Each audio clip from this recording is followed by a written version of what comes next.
The way you feel now is not the way you're going to feel forever. I know it feels like the worst thing that has ever happened to you. I know it feels like it's ruining your life. I know it's a piece of the story that you don't ever want in there. And just wrapping your head around the idea that this is permanently part of my story is so painful. But what I really want you to know is there is more than just life on the other side. This is not something that you're going to bury and pretend never existed. It's going to become a part of your journey, a part of your story in unanticipated ways. And there is a lot of joy. There is a lot of connection. There is a lot of goodness coming. And I know that you can't see it now. And I know that you probably aren't even believing me because I'm not sure if I would have believed it. But please know there is really, really good stuff on the other side. Today on Unhooked, I'm speaking with someone whose story and work bring a powerful, compassionate lens to the complex topic of betrayal and what it means to heal on the other side of it. Lora Cheadle is a betrayal recovery coach, an attorney, and the host of the Flaunt podcast. After discovering her husband's 15-year affair, Lora rebuilt her life and now helps others, whether betrayed or betrayer, navigate the aftermath of betrayal. In this conversation, we dive into some of the most misunderstood and under-discussed aspects of betrayal, addiction, and relational healing.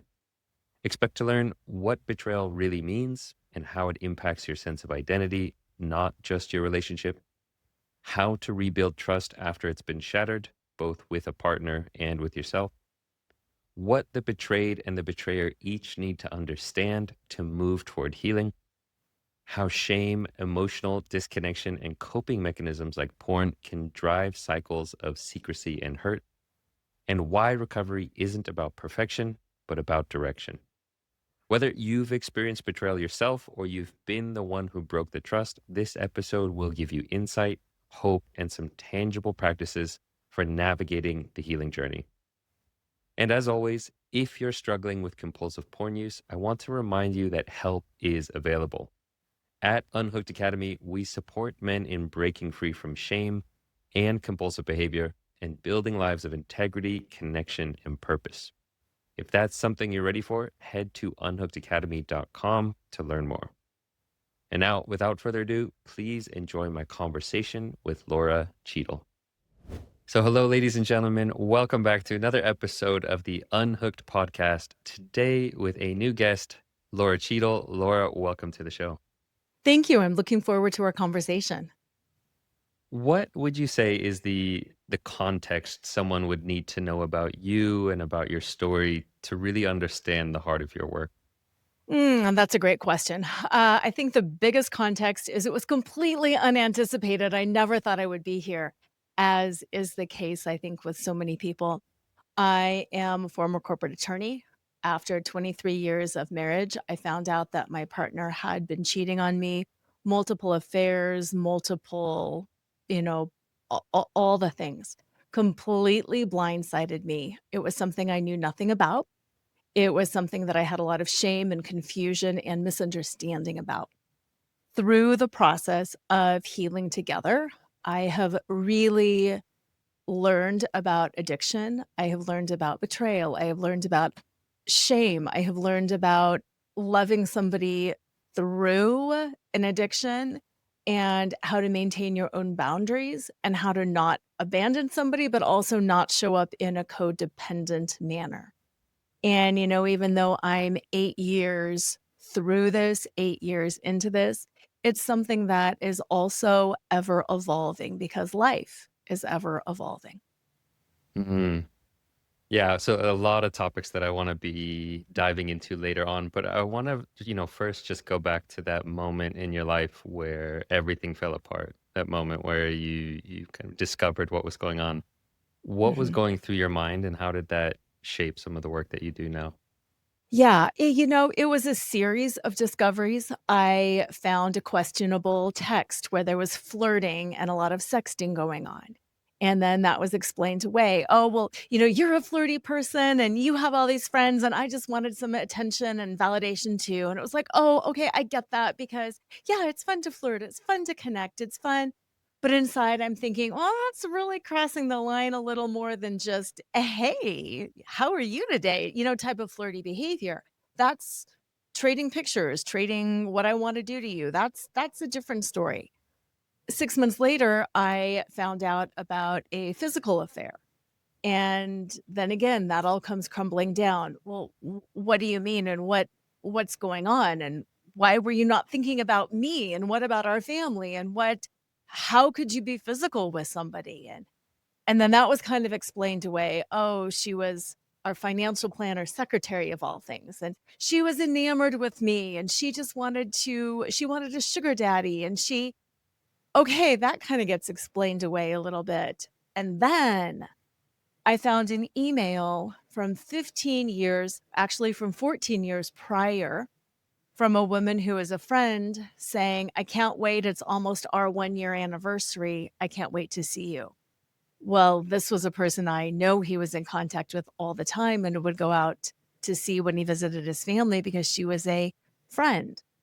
So with that discovery, then came, "What else are you not telling me?" And then that's other affairs, other flirtation, signing up on, various websites, paying in strip clubs, just all the things. Mm, And I felt like I was in a horror movie because it was not ever ending. mm, And I kept hearing the exact opposite of what I thought I would hear because that's not who he was, and that's not who we were, and it didn't make sense. mm. And I guess that's Didn't part make of the sense. betrayal is the feeling like this is not the person that I thought he was. Right, right. Because I thought he was a high integrity person. I thought we had a really good relationship. I thought we communicated and talked. And it's like, literally the sense of, "Who are you?" followed closely by, "How stupid can I be? And if Mm, I couldn't have even sensed this, if I didn't even have a clue, what else am I missing? What else mm, am I missing, and how can I ever trust you again?" mm. I imagine that's like because it sounds like there were many uh, little moments where the armor started to crack, or the different incidents, but it kept getting explained away. He kept staying in denial. Was it because you had this story that, oh no, he's a person of integrity. This couldn't be what's going on. Yeah. Mm, Yes. That was a huge part of it because we had been together. We had been married 23 years. We had been married 3 years before that. We had kids, we had a life, and it was like, why why wouldn't I know if mm, you were not happy? If you were not happy, wouldn't you tell me? I'm your mm, wife. If you were if you had a problem, I'm your wife. Shouldn't I be the first person that you would come to? So, yes, on the one hand, I would explain it away because it didn't make sense.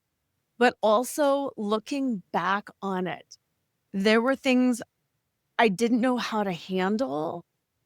So I I hate to say I chose to not see them, mm, but it was like I wouldn't have known what to do with it anyway. And mm. life is really busy and you're doing things and family and career and jobs. And it was like, you can't just give me that and expect me to know what to do with it. So it's just easier to be like, clearly I'm seeing this wrong because it makes no sense and just dismissing it. Yeah, yeah.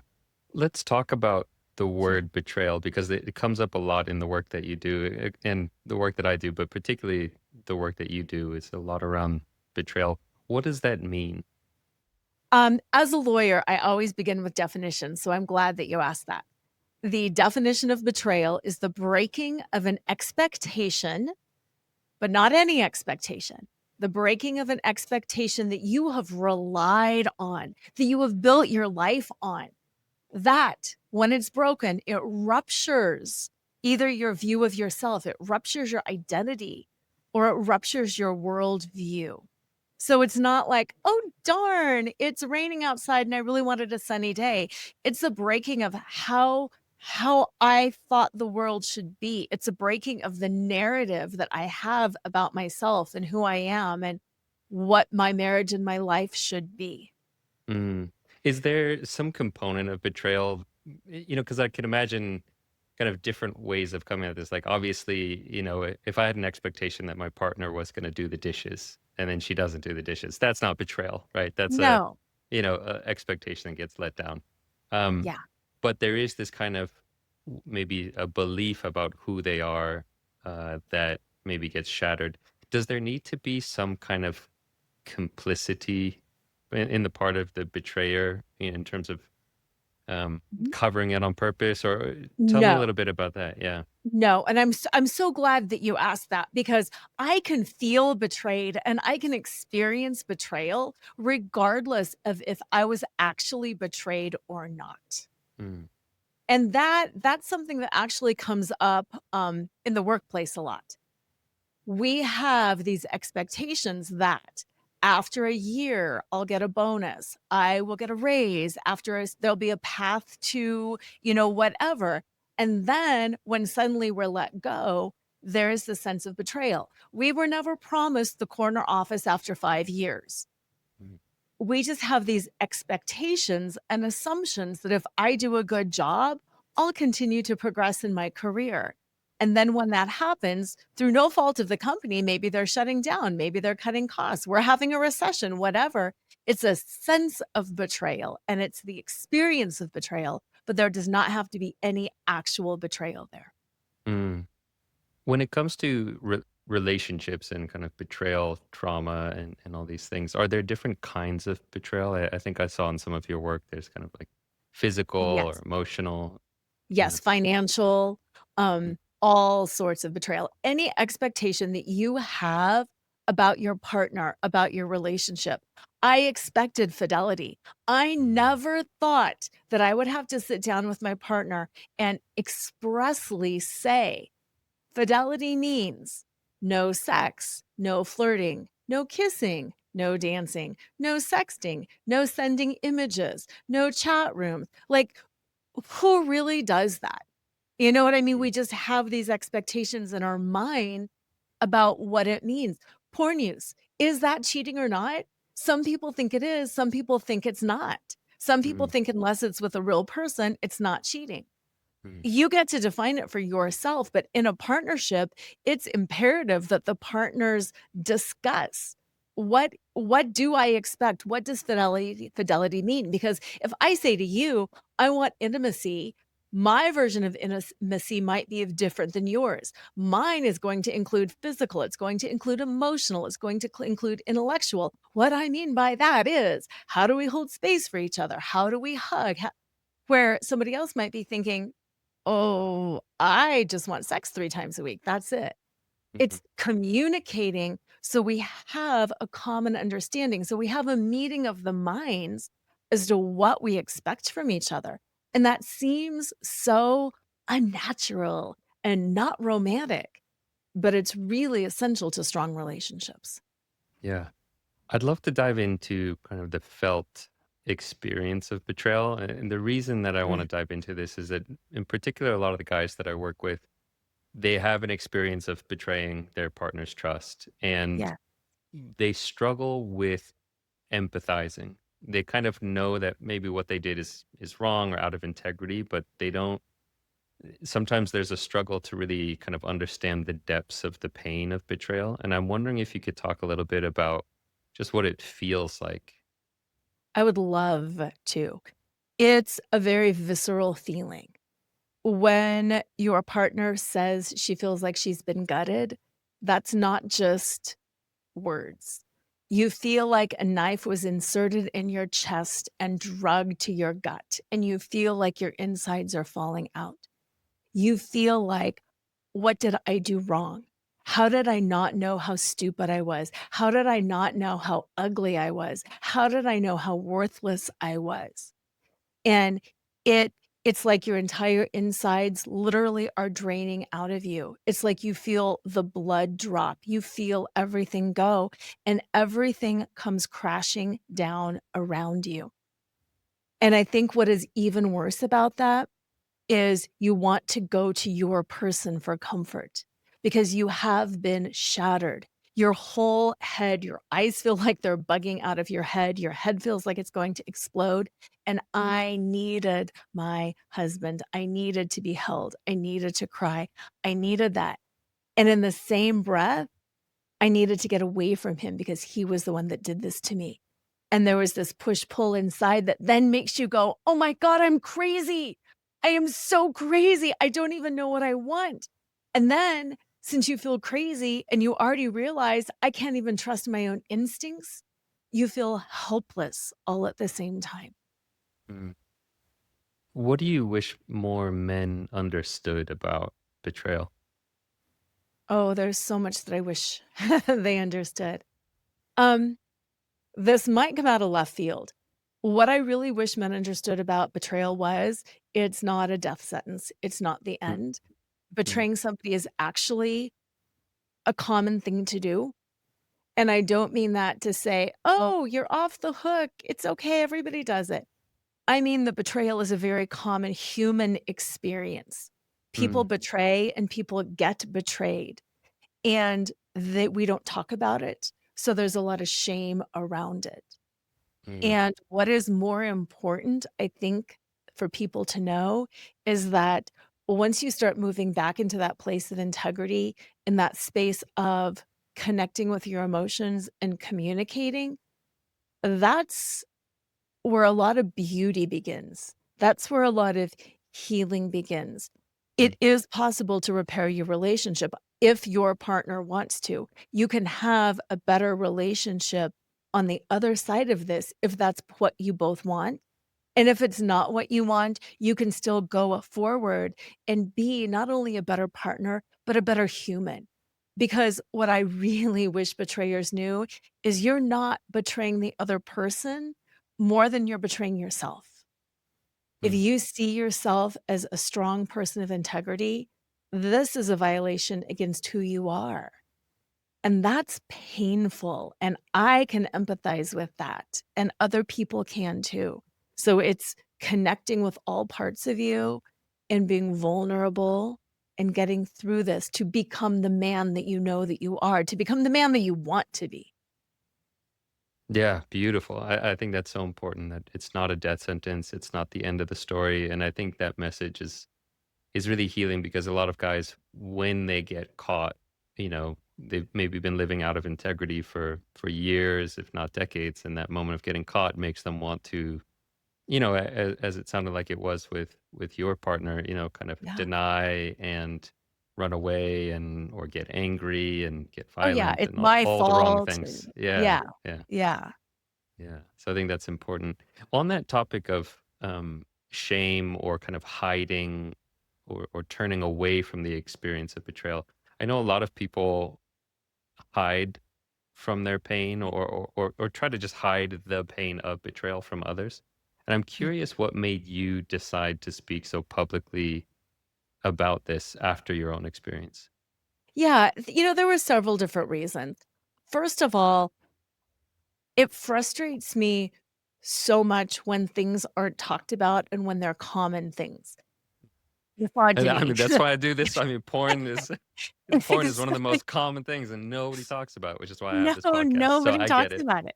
Yeah. Yeah, and it's like, I've always been in that space of being a disruptor. I went to law school because I'm a big believer in justice, and I want to create justice in the world.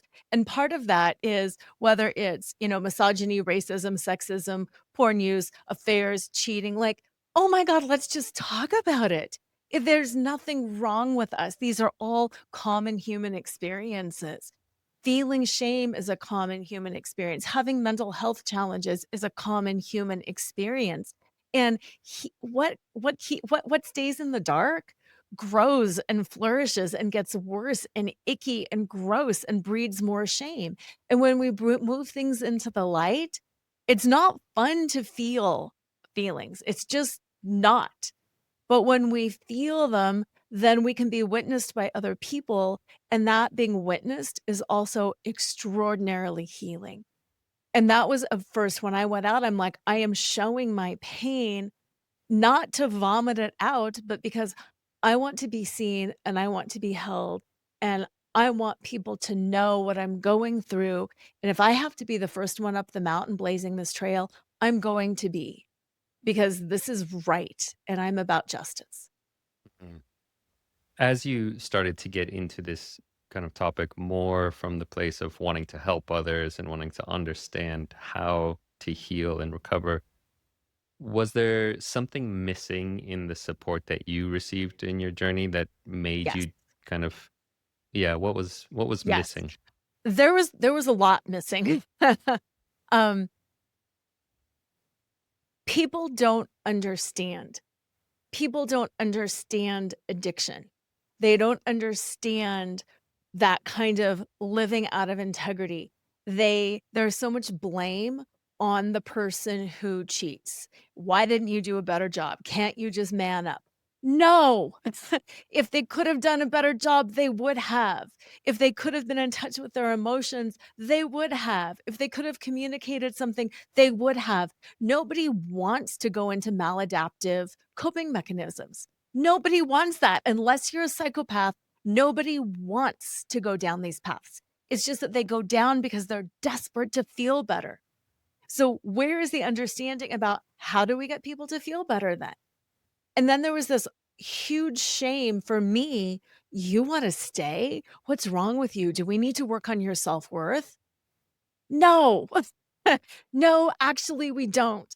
I am willing to stay in the fire. I'm willing to walk through this and see where it goes. I am not going to stay forever because, oh my gosh, this is my man. But I'm a human and I see his pain. And can we heal together? And if we can't, that's fine too. But where is my support? Walking along with this person who is doing all of this stuff? And where is his support that's not about the affair? Because it's not about the affair. That's the coping mechanism. I don't care if it's drinking or porn or prostitutes or what it is. That's a coping mechanism for something deeper. Let's address the root. And nobody wanted to address the root. And it drove me insane. Mm. Yeah, you're probably familiar with Gabor Mate. He has that beautiful quote where he says, "We shouldn't ask why the addiction, but why the pain." Understanding Yes. that it's not about the addictive behavior, it's not about the coping mechanism, it's about, okay, what's the underlying pain that caused this, as you say, the maladaptive coping mechanism? Yeah. Yeah. Because everything's a coping mechanism. Working out's a coping mechanism. Breath work is a coping mechanism. So is gambling. So is like they're all coping mechanisms. Is it healthy? Does it work for you? Or does it create more damage? And does it make you feel guilty and shame ridden? Yeah. Yeah, I think that's a great reframe. It's one of the things I talk about a lot in my community is just understanding the concept of skillful versus unskillful, like getting out of this, good versus evil, good or bad, but like, okay, is this a skillful action? Is it moving you in the direction you want? Or is it unskillful? Is it causing harm to yourself or to other people? Yes. You mentioned understanding addiction, and that was an important part of your journey. And I'm really curious to understand or learn kind of how do you balance, particularly as someone that's been on the other side of betrayal, how do you balance compassion towards the addict with also understanding accountability and boundaries and expectations of appropriate behavior? Mhm. Um, you do it carefully and you do it in every moment and you make mistakes and then you give yourself and your partner grace for making the mistakes. How I balance it is what is the trajectory that we are on? Is he growing? Is he taking accountability? Are we on the up and up? For the most part, I understand that things can happen. Cheating again, no, we're not going there again. But other behaviors, other things, is he still trying? When he gets defensive and angry and frustrated, I now know it's not me. He's got something inside that he is struggling with. I can be compassionate around that and I can ask, "What do you need? Do you need help?" Just this week, we've had a very difficult week this week. And he said, "I just need alone time." Wonderful. I don't, but I can respect that you've asked me for that. But until before a couple days before that, I need alone time. There was some stressful days, and I'm thinking, "What the heck? What's going on?" So, it's not like I expect perfection. It's not like you should expect perfection, but which direction are you going? Are you learning? Are you making repair more quickly than you were before? Are you talking about your needs, your wants, desires more often and with greater depth than you were Mm, before? So, or are you continuing to blame? Are you continuing to shame? Which way are you going? And look at things over time. It's not like 3 strikes you're out, at least for me. It's not like you have a week, you have a month. It's where are we going on this journey? And is this journey going somewhere where I want? Or is it going somewhere that I am not willing to tolerate and not I will not go there again? And mm. I have to know that for myself. I can't expect my partner to know that for me. Yeah, I like that. Are we moving in the right direction? Like, Yeah. are things improving? They don't have to be improving at the most rapid pace. It's not like you have to be perfect tomorrow, but, are we getting better at communicating? Are you, moving in the right direction? I think that's Mhm. that's a good reframe. Yeah. Mhm. Mm. What are, when it comes to healing or rebuilding trust after betrayal, what are some of the common mistakes that couples make in that healing process? Yeah, I think one of the most common mistakes is thinking it's about each other, and when really it's about yourself. How do I learn how to hold myself? How do I learn how to trust myself? And that's for both the betrayer and the betrayed. That's for both people. It's not necessarily what the other person can do for me, but it's what am I going to do when the other person doesn't do that? How do I stand in my power? How do I make my boundaries permeable enough to bring somebody in a loving and appropriate way? And yet, still realize at the end of the day, it's my relationship with myself that matters the most. It's my trust of myself. I like to talk about unbroken promises. And we think about unbroken promises to and from each other. But what are those unbroken promises that I make to myself? I will never abandon myself again. That's a big one. What does that mean? Well, for me, it means sometimes sleep. It means working out. It means eating. It means healthy behaviors. Because we all break promises to ourselves. But start being aware of that because if I broke a number of promises that I break to myself to somebody else, they're not going to trust me. So if I say, "Oh, I don't feel like working out today. Oh, I'm just gonna grab that chocolate for dinner. I'm just gonna go through the drive-through. Wow, Starbucks looks great." I've just broken like 5 promises to myself in one day. I'm not trustworthy to myself. We are the only ones who can care for ourselves.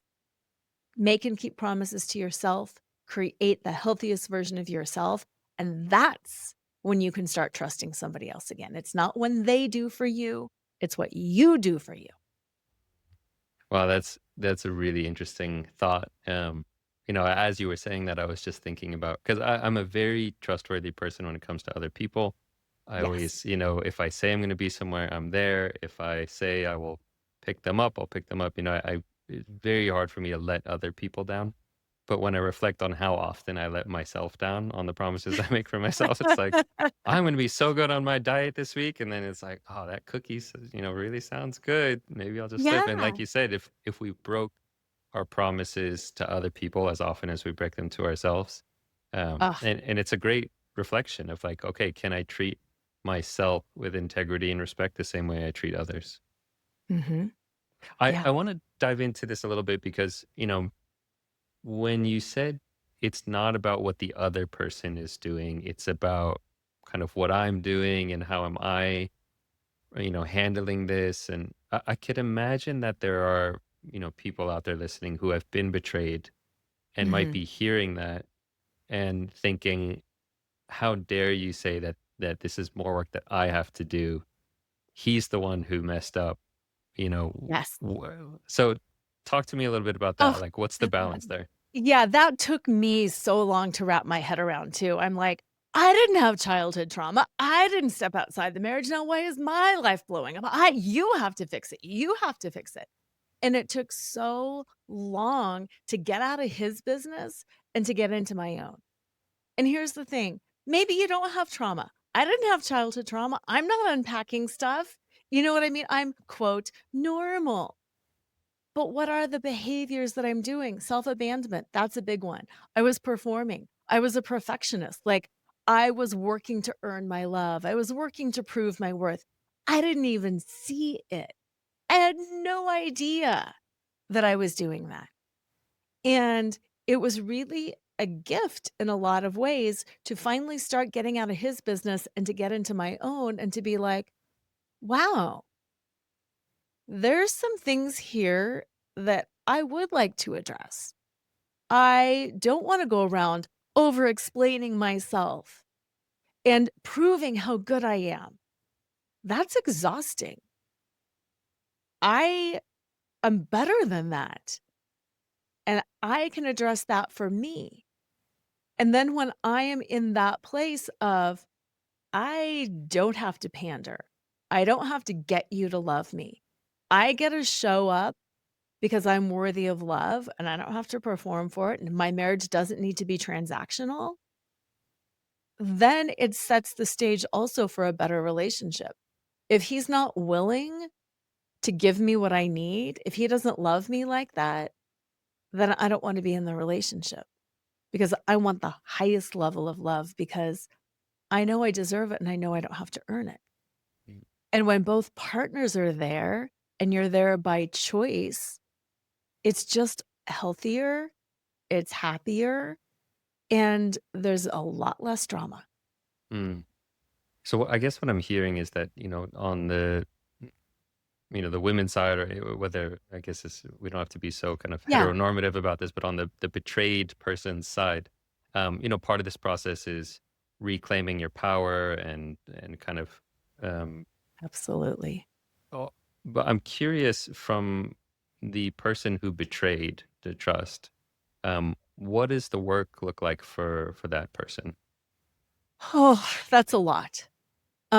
Because again, it's getting to the root of the pain. In in my situation, because that's what I can speak to, from personal experience. Okay, we have to repair sexual trust. We have to repair emotional trust. We have to repair the marriage. But then why did this go wrong in the first place? Communication. He didn't have access to his emotions. He had to go through like empathy training and to figure out how to see things from somebody else's point of view. This all stemmed from severe childhood trauma and neglect.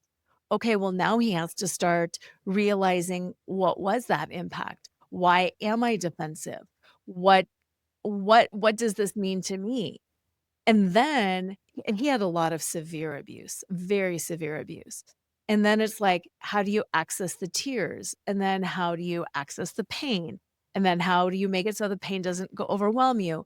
And he's been through EMDR and he's been through therapy and he's been through group programs. And, we've done marriage workshops and it's all the things. He's gotten into meditating. He's gotten into, some of the mindfulness.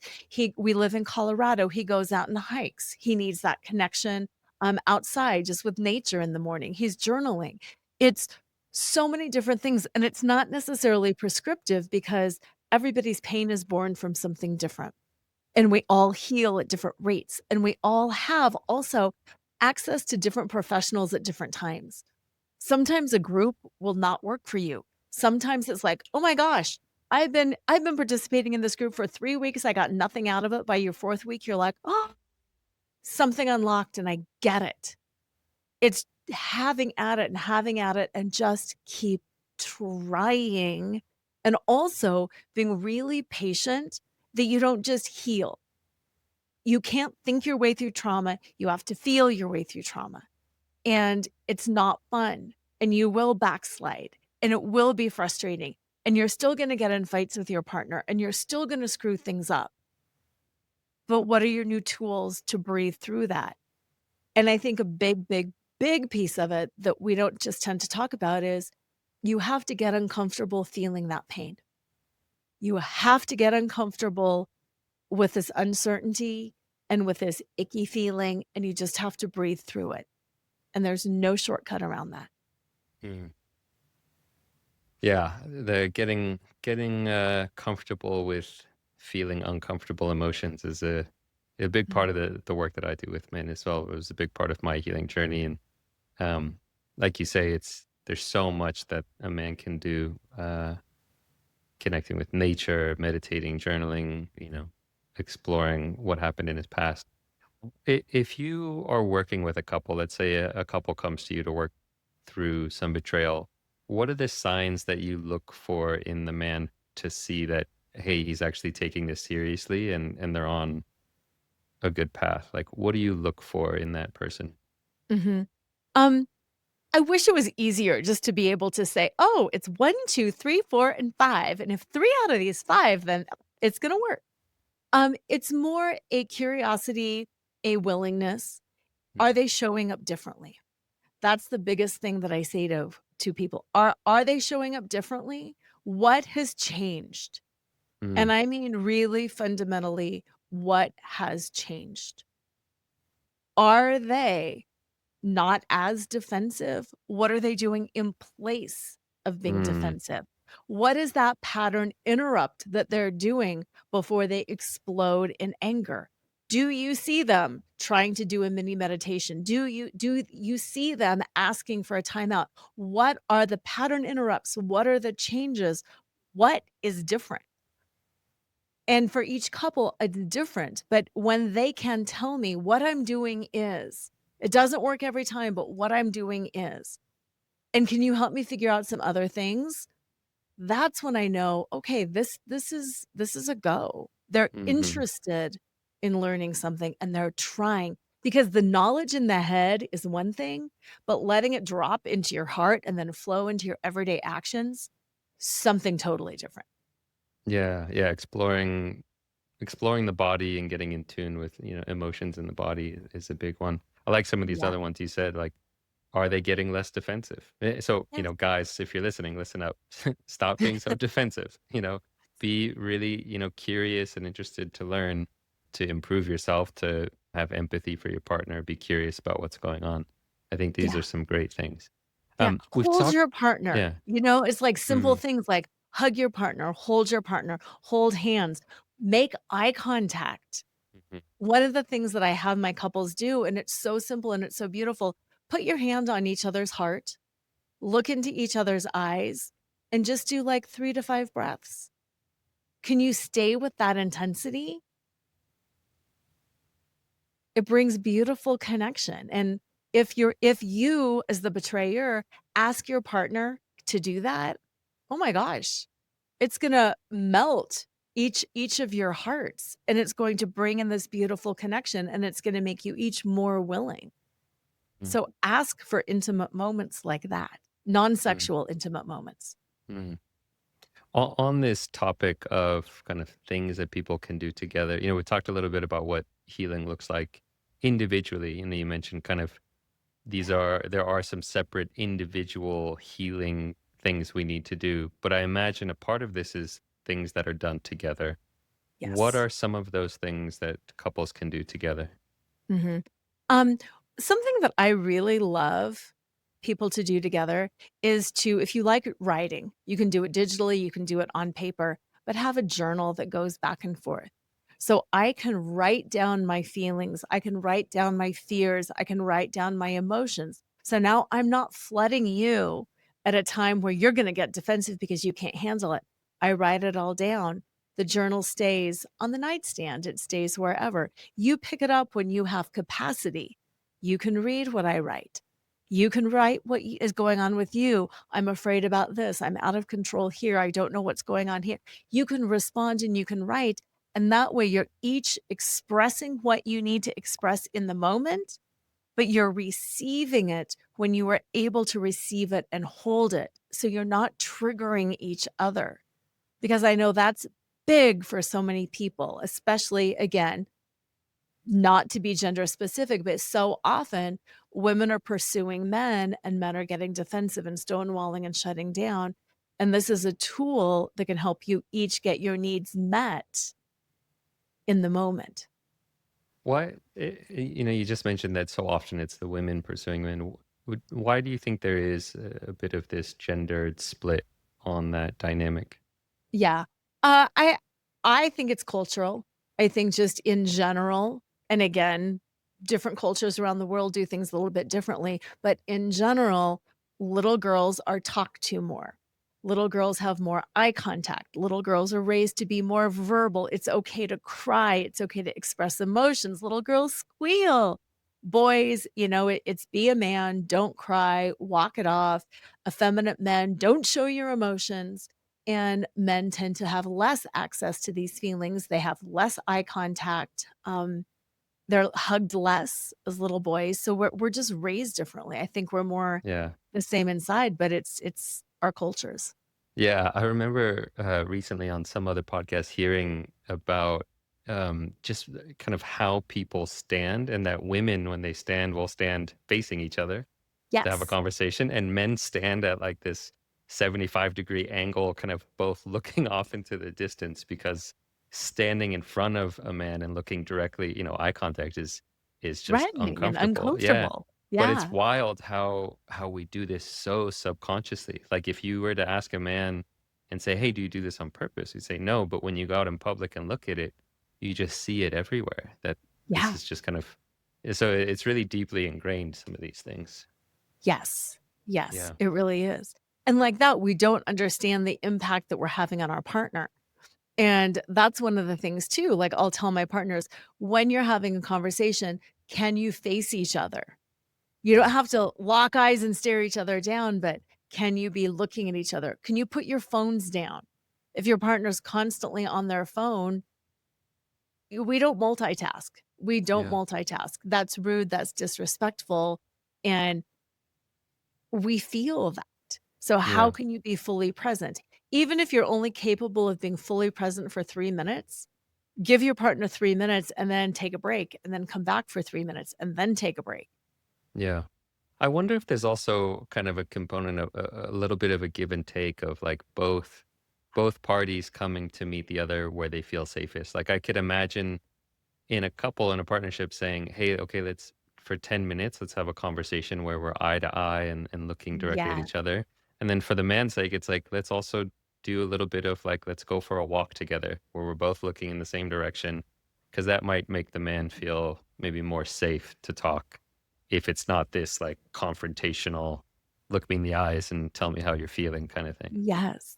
I love that you said that because we did a lot of healing. We've got a hike that we go on, and it's an hour and a half hike, and we would take that hike and talk things out. And Mhm. you're also I think it's important to physicalize when you've got a lot of tension in a conversation to not stay still, but Mm, to move, to walk, to shake your arms, to shake your hands, to breathe. Because when we lock down the body physically, we lock down our emotions and then we flood because we're not processing, we're not digesting. So mm. being aware of the somatic piece of how to move your body to have a hard conversation is really important too. Yeah. If someone is listening to this conversation right now and they're in the thick of it, of betrayal, whether they're the one who has been hurt or the one who, hurt someone else, Mhm. what's the most important thing that you would want them to hear? The way you feel now is not the way you're going to feel forever. I know it feels like the worst thing that has ever happened to you. I know it feels like it's ruining your life. I know it's a piece of the story that you don't ever want in there. And just wrapping your head around the idea that this is permanently part of my story is so painful. But what I really want you to know is there is more than just life on the other side. This is not something that you're going to bury and pretend never existed. It's going to become a part of your journey, a part of your story in unanticipated ways. And there is a lot of joy. There is a lot of connection.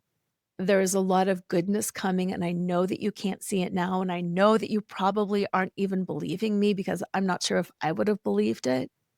But please know there is really, really good stuff on the other side.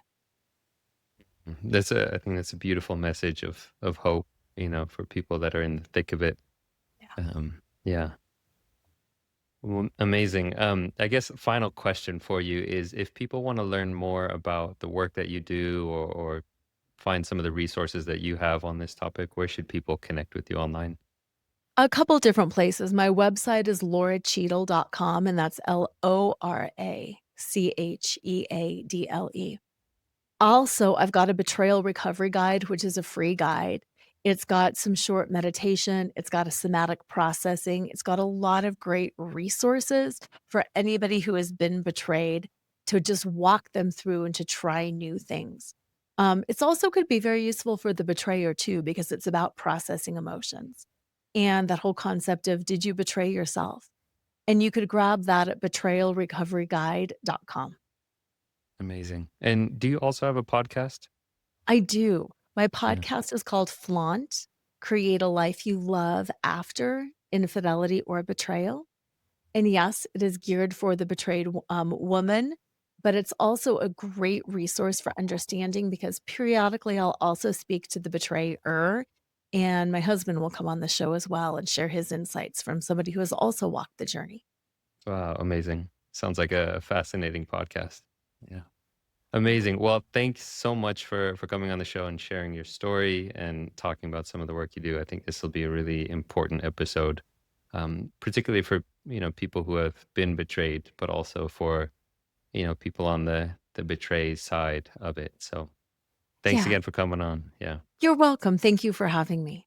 yeah. All right, folks, that's it for today. We will catch you guys on the next episode of Unhooked.